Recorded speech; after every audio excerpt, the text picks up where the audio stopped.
Assalamualaikum warahmatullahi wabarakatuh. Hari ini kita akan membahas kisah yang sangat menarik sekaligus menginspirasi.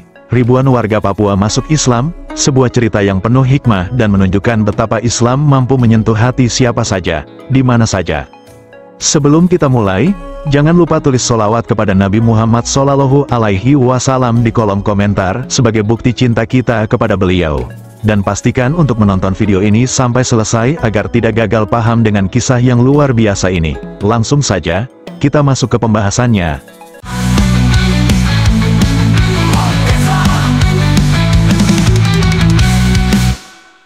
Di sebuah desa terpencil di Pulau Papua, kehidupan masyarakatnya masih sangat tradisional, jauh dari sentuhan modernisasi. Rumah-rumah sederhana mereka terbuat dari jerami, berdiri di atas tanah yang keras. Pakaian yang mereka kenakan pun seadanya, mencerminkan kondisi ekonomi yang memprihatinkan. Desa ini bertahan hidup dengan mengandalkan hasil pertanian dan berburu hewan liar di hutan sekitar. Mayoritas penduduk desa memeluk agama Kristen, sementara sebagian lainnya tetap setia pada kepercayaan adat leluhur yang diwariskan turun-temurun. Hingga saat ini, agama Islam sama sekali belum menyentuh wilayah tersebut.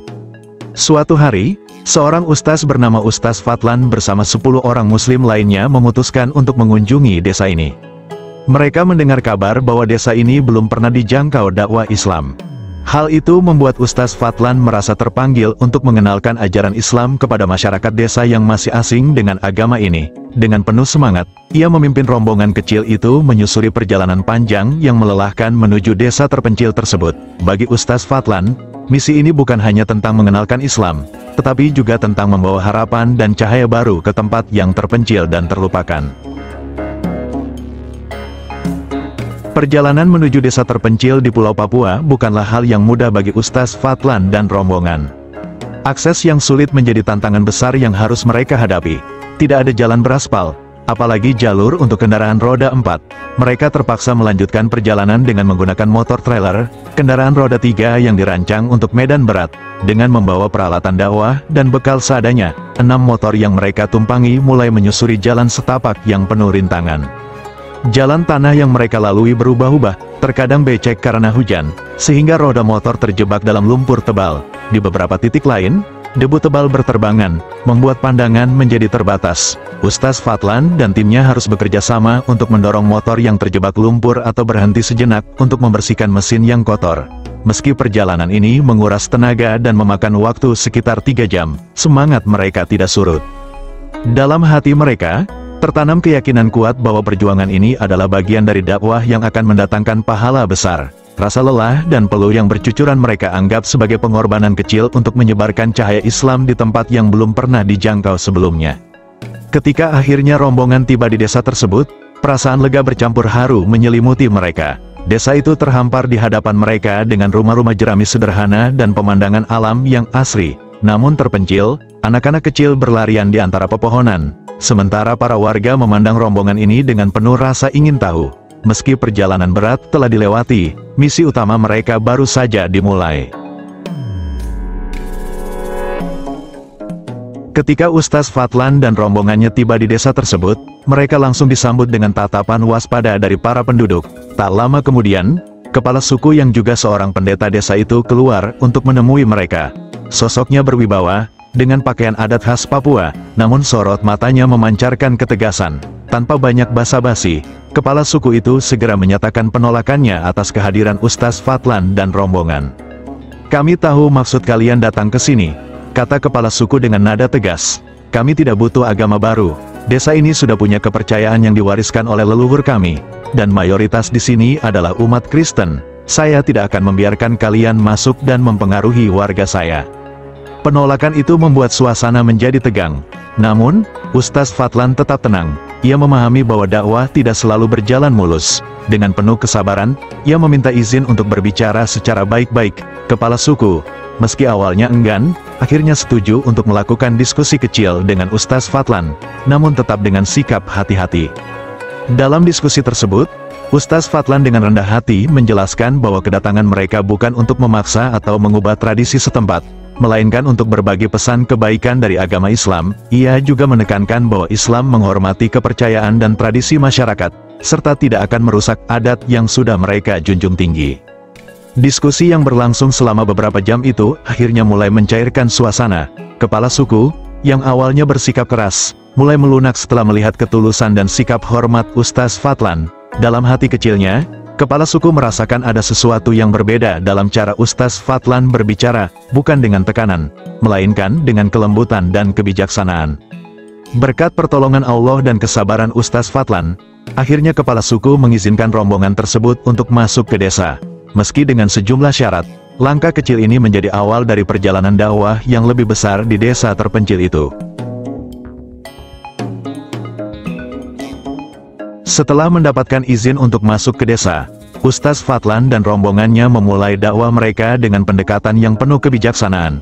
Mereka menyadari bahwa langkah pertama untuk mendekati masyarakat desa ini bukanlah dengan ceramah agama yang langsung, melainkan dengan memberikan manfaat nyata yang dapat dirasakan oleh penduduk setempat. Ustaz Fadlan mulai memperkenalkan pentingnya menjaga kebersihan dalam kehidupan sehari-hari. Dengan membawa sabun yang mereka bawa dari kota, ia dan rombongan membagikannya secara gratis kepada warga.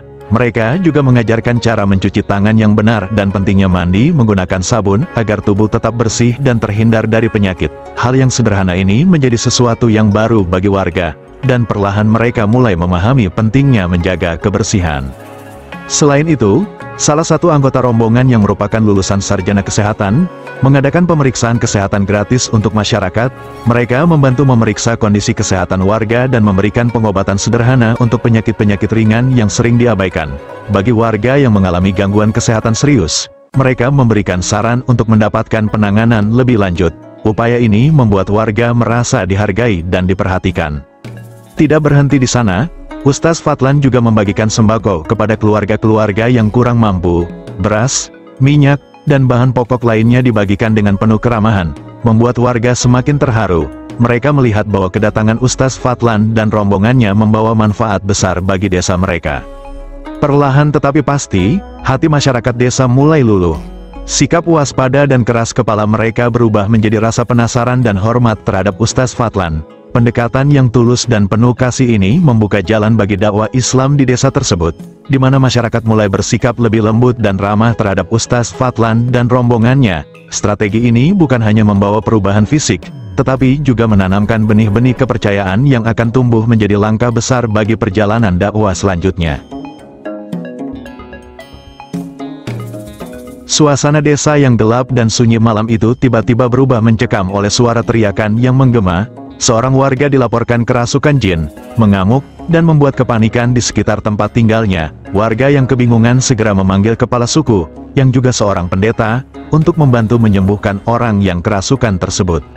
Kepala suku segera tiba di lokasi, membawa perlengkapannya untuk melakukan ritual khas Kristen.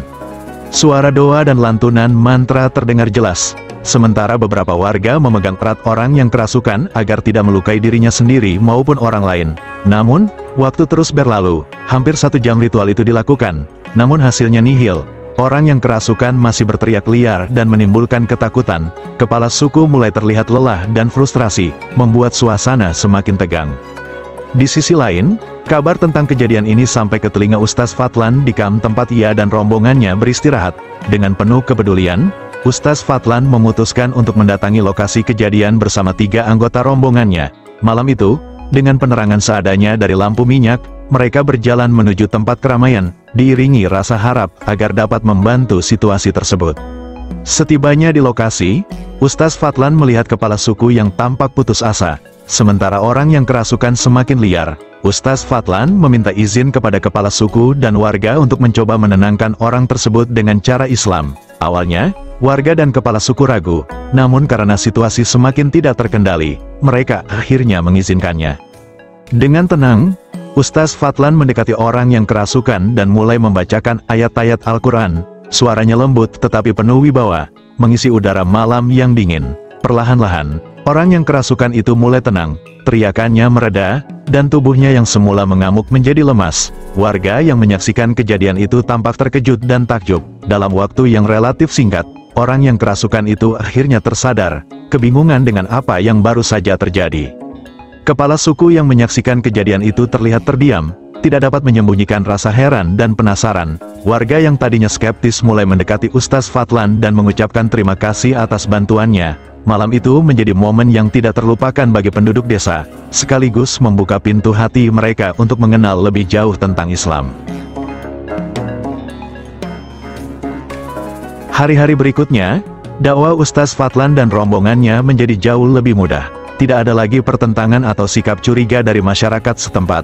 Sebaliknya, mereka mulai menunjukkan sikap ramah dan terbuka terhadap Ustaz Fadlan dan timnya. Peristiwa malam itu, ketika Ustaz Fadlan berhasil membantu warga yang kerasukan, seolah menjadi titik balik bagi hubungan mereka dengan penduduk desa. Ustaz Fadlan melanjutkan misinya tidak hanya dengan dakwah lisan, tetapi juga melalui pendidikan. Beliau memahami bahwa salah satu kunci membangun masyarakat adalah memberikan akses kepada ilmu pengetahuan. Dengan penuh kesabaran, Ustaz Fadlan mulai mengajarkan dasar-dasar baca tulis kepada penduduk desa. Yang paling antusias adalah anak-anak. Mereka menunjukkan semangat luar biasa untuk belajar, meskipun fasilitas yang ada sangat terbatas. Dengan mendirikan sebuah pondok kecil dari kayu dan bambu, Ustaz Fadlan menjadikannya tempat belajar sederhana. Di sana, setiap sore, anak-anak berkumpul, membawa papan tulis kecil dan kapur yang dibagikan oleh rombongan Ustaz Fadlan. Semangat mereka tidak hanya memotivasi Ustaz Fadlan, tetapi juga mulai menarik perhatian para orang tua. Beberapa dari mereka bahkan mulai ikut belajar membaca dan menulis di sela-sela waktu luang.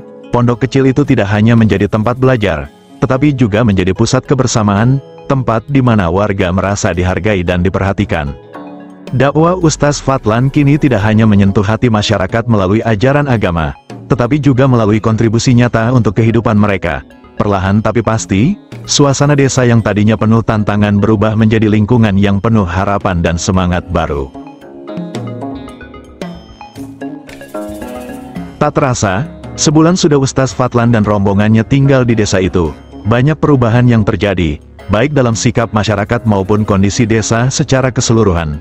Namun, Ustaz Fadlan menyadari bahwa ada satu tantangan besar yang belum tersentuh. Mendakwahi kepala desa yang juga seorang pendeta, ini bukan hal yang mudah, mengingat kepala desa adalah figur yang sangat dihormati sebagai pemimpin spiritual umat Kristen di desa tersebut. Namun, Ustaz Fadlan tetap melangkah dengan penuh kesabaran. Beliau mulai mendekati kepala desa melalui cara-cara yang lembut dan penuh hikmah. Diskusi-diskusi ringan sering terjadi di antara mereka, dimulai dari obrolan santai hingga pembicaraan mendalam tentang keyakinan dan kehidupan. Selain itu, Ustaz Fadlan rutin melakukan kunjungan silaturahmi ke rumah kepala desa, menunjukkan perhatian tulus dan kasih sayang tanpa paksaan. Dengan izin Allah, hati kepala desa mulai terbuka. Beliau merasakan ketulusan Ustaz Fadlan dan keindahan ajaran Islam yang ditunjukkan melalui akhlak dan perbuatan. Hingga pada suatu hari, setelah diskusi panjang, kepala desa akhirnya menyatakan keinginannya untuk memeluk Islam. Momen itu menjadi luar biasa. Kepala desa, yang selama ini menjadi teladan bagi umat Kristen di desa tersebut, bersyahadat di hadapan warganya. Warga desa yang hadir terlihat sangat terkejut. Sebagian besar dari mereka tak percaya bahwa sosok yang begitu dihormati dan menjadi simbol agama mereka bisa beralih keyakinan. Namun, ada juga yang menyambut baik keputusan itu, terutama mereka yang sudah lama ingin memeluk Islam tetapi masih merasa malu atau takut untuk melangkah. Kejadian itu menjadi titik balik yang besar. Pada hari itu, tidak hanya kepala desa yang masuk Islam, tetapi juga 5 orang lainnya yang hadir dalam momen tersebut. Mereka merasa tersentuh oleh keberanian kepala desa dan keyakinannya. Dengan penuh keikhlasan, ke-6 orang itu mengucapkan kalimat syahadat di hadapan Ustaz Fadlan dan rombongannya. Hari itu menjadi awal baru bagi desa tersebut. Sebuah perjalanan dakwah yang penuh tantangan kini mulai menunjukkan hasil yang luar biasa. Semua atas izin dan hidayah Allah. Hidayah memang milik Allah, dan baginya, membolak-balikkan hati manusia adalah hal yang sangat mudah. Kini, dakwah Ustaz Fadlan semakin mudah. Kehadiran kepala desa yang telah memeluk Islam menjadi kekuatan besar dalam menyebarkan kebaikan. Bersama-sama, mereka berjuang untuk mengenalkan ajaran Islam kepada masyarakat. Hari demi hari, jumlah yang mengucap syahadat terus bertambah, hingga mencapai 50 orang. Semangat kebersamaan itu membawa mereka pada satu keputusan besar, membangun masjid sebagai pusat ibadah dan dakwah di desa tersebut. Pembangunan masjid kecil itu dimulai dengan gotong royong dari warga, baik muslim maupun non-muslim. Bantuan juga berdatangan dari luar desa, berupa sumbangan material, pakaian, dan sembako. Bantuan ini tidak hanya diberikan kepada kaum muslimin, tetapi juga kepada warga non-muslim. Sikap adil dan penuh kasih dari Ustaz Fadlan semakin melunakkan hati masyarakat. Mereka mulai melihat bahwa kedatangan Islam membawa banyak kebaikan bagi desa mereka. Hingga pada suatu hari, momentum luar biasa terjadi di bulan Ramadan. Dakwah yang penuh keikhlasan itu mencapai puncaknya. Ribuan warga desa, dengan penuh kesadaran dan hati yang terbuka, berbondong-bondong masuk Islam. Mereka mandi massal di sungai desa, sebuah prosesi simbolis untuk menyucikan diri dan memulai lembaran baru sebagai seorang muslim. Di bulan Ramadan itu, Ustaz Fadlan dan para pengajar yang didatangkan dari luar desa mengajarkan warga bagaimana berpuasa, sholat, dan memahami nilai-nilai Islam. Ketika Hari Raya Idul Fitri tiba, desa yang dulu tidak mengenal Islam kini berubah menjadi kampung Islam. Sebuah pemandangan luar biasa terlihat di lapangan desa. Ribuan kaum muslimin berkumpul untuk melaksanakan salat Id bersama. Suasana haru dan bahagia menyelimuti hari itu. Air mata bahagia mengalir, bukan hanya dari warga yang baru saja merasakan indahnya Islam, tetapi juga dari Ustaz Fadlan dan rombongannya. Mereka menyaksikan hasil dari perjuangan yang penuh kesabaran dan keikhlasan. Ribuan manusia saling bersalaman, saling memaafkan, dan merayakan kemenangan spiritual yang tak ternilai. Kisah ini menjadi pelajaran bagi kita semua, bahwa dakwah yang dilakukan dengan cinta, kesabaran, dan ketulusan akan membawa perubahan besar. Hidayah adalah milik Allah, dan bagi siapa saja yang dikehendakinya, tak ada yang mampu menghalangi. Semoga kita semua bisa mengambil hikmah dari perjalanan ini, dan terus berusaha menjadi pribadi yang membawa kebaikan dimanapun kita berada. Inilah akhir dari kisah kita hari ini. Semoga kisah ini menjadi inspirasi dan pengingat bagi kita untuk senantiasa berbuat baik dan menyebarkan kebenaran.